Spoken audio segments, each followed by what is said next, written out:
صدر محفل ڈاکٹر محمد اسلم پرویز صاحب،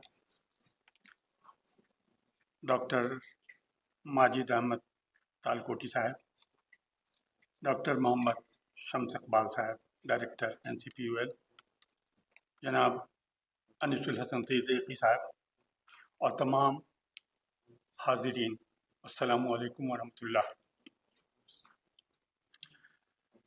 نئی نسل میں سائنسی مزاج کا فروغ کے عنوان سے مجھے اس مذاکرے میں شامل کیا گیا ہے۔ ان کے ایڈریس نہیں چھپ رہے۔ گرچہ میں پیشے سے ایک آئی سرجن ہوں اور میرا تعلق چاقو اور نشتر سے ہے،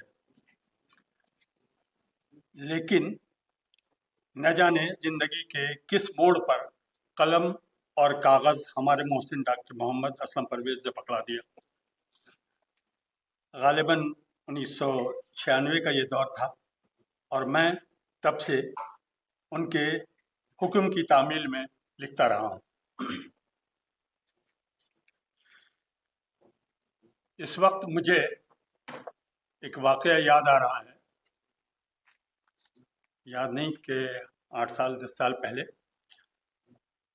ڈاکٹر شمس الرحمان فاروقی صاحب اور شمیم حنفی صاحب ایک محفل میں موجود تھے ایوان غالب میں، جہاں انہوں نے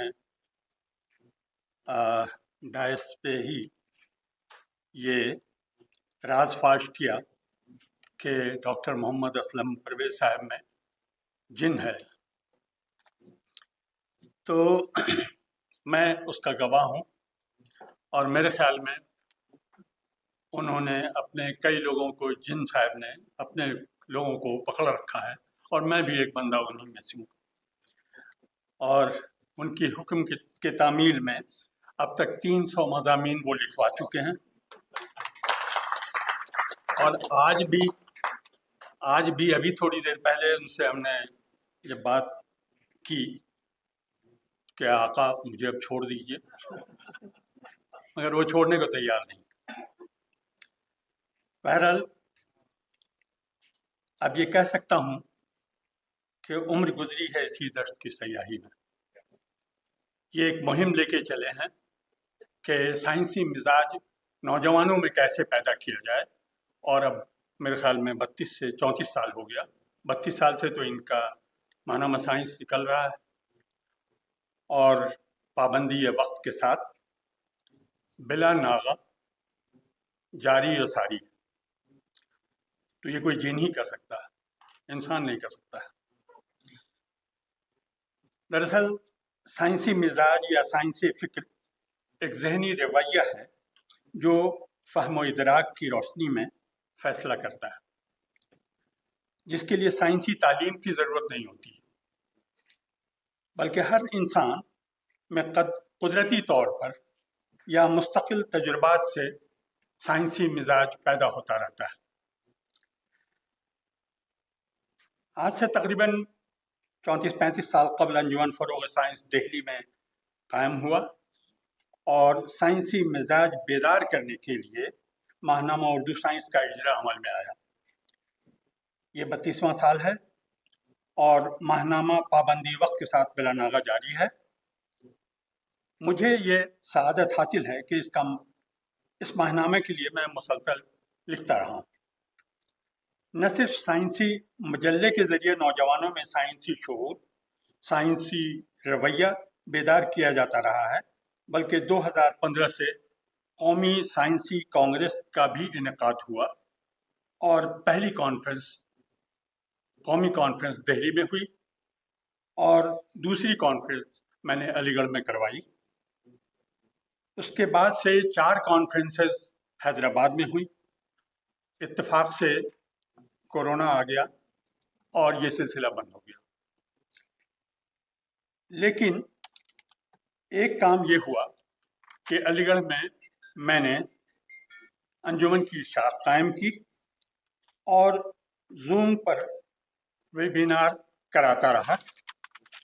وقفے سے یہ پروگرام چلتا رہا، نہ صرف ہندوستان بلکہ بیرون ملک امریکہ، کینیڈا، برطانیہ، قطر، سعودی عرب وغیرہ کے بھی احباب شامل ہوتے رہے۔ مثال کے طور پر کچھ فلائر میں لایا ہوں تاکہ آپ لوگوں کو دکھا سکوں۔ سب سے پہلا سیمینار ہم نے کیا تھا ڈیجیٹل دور میں آج کے بچوں کا کل، ڈیجیٹل دور میں آج کے بچوں کا کل، اور یوم اطفال کے موقع پر دن بھر کا پروگرام رہا، جس میں ڈاکٹر قاضی اظہر امریکہ سے، ڈاکٹر خواجہ یمین الدین سعودی عرب سے، ڈاکٹر نظیم بیلانی قطر سے، جاوید نہال ہاشمی کلکتہ سے، شکیل کاکوی جہان آباد سے، شمس الدین عثمانی تبریز دہلی سے، اور ڈاکٹر عابد معیز حیدرآباد سے شریک ہوئے۔ اس کے بعد سے مستقل یہ پروگرام چلتا رہا، اور ایک خاص ویبینار ہوا یونیسکو بین الاقوامی یوم روشنی کے موقع پر 2021 میں، جس کا عنوان تھا روشنی اور بینائی، جس میں ڈاکٹر زاہد حسین صاحب نے ایک پرمغز تقریر فرمائی تھی۔ ایک اور ویبینار ہوا آئنسٹائن کے عمومی نظریہ اضافیت کے کچھ پرکشش نتائج، پروفیسر ظفر احسن صاحب کا لیکچر ہوا تھا۔ اس کے بعد قرآن اور ماحولیات پہ ڈاکٹر محمد اسلم پرویز صاحب نے ایک پروگرام کیا تھا۔ اس کے بعد چیٹ جی پی ٹی تعارف اور تنقیدی جائزہ، یہ ایک پروگرام ہوا جس کو پروفیسر ڈاکٹر محمد رضوان ناگپور نے اپنی تقریر کی تھی اس میں۔ اس کے بعد ایک پروگرام ہوا روشنی کی ماہیت، آئنسٹائن اور فوٹون، پروفیسر زاہد حسین صاحب نے اس میں اپنا مقالہ پیش کیا تھا۔ اس کے بعد نظریہ کائنات قرآن کے تناظر میں پروفیسر ظفر احسن صاحب نے پیش کیا تھا، اور یہ سلسلہ چلتا رہا، اور ہندوستان کے مفقود ہوتے ہوئے پرندے، ان کی بقا کے امکانات اور تدابیر، یہ پروفیسر حافظ شایق احمد یحییٰ جو ماہر طیور ہیں، انہوں نے 28 اکتوبر کو پیش کیا تھا۔ تو اس طرح سے یہ پروگرام چلتا جا رہا ہے، اور اس کے ساتھ ساتھ میں نے جو اپنا مضامین کا ذکر کیا کہ 300 مضامین لکھے، جو اب 8 عدد کتابوں میں کی شکل میں آ چکا ہے، اور پہلی کتاب جو ہے وہ ہماری آنکھوں سے متعلق سارے سوالات اس میں ہیں، ساری تفصیلات، کیونکہ میں آئی سرجن ہوں اس لیے ساری چیزیں اس میں شامل کی ہے۔ اس کے بعد 2 کتابیں NCPUL نے شائع کی تھیں، ایک ہے جسم و جان، اور دوسری ہے جسم بے جان۔ علم ممات پر یہ واحد کتاب ہے، کوئی آج تک اس طرح کی کتاب نہیں لکھی گئی ہے۔ اس کے بعد آتا ہے ویکسینیشن پہ، آب حیات کے نام سے ہم نے لکھی تھی کتاب، جس میں ویکسینیشن کے بارے میں پوری تفصیل ہے۔ اس کے بعد ایک کتاب اور ترتیب دی گئی، جو 25 سال ماہنامہ سائنس کے ہو گئے تو ایک اشاریہ شائع کیا گیا، جس کا نام دیا کاروان سائنس۔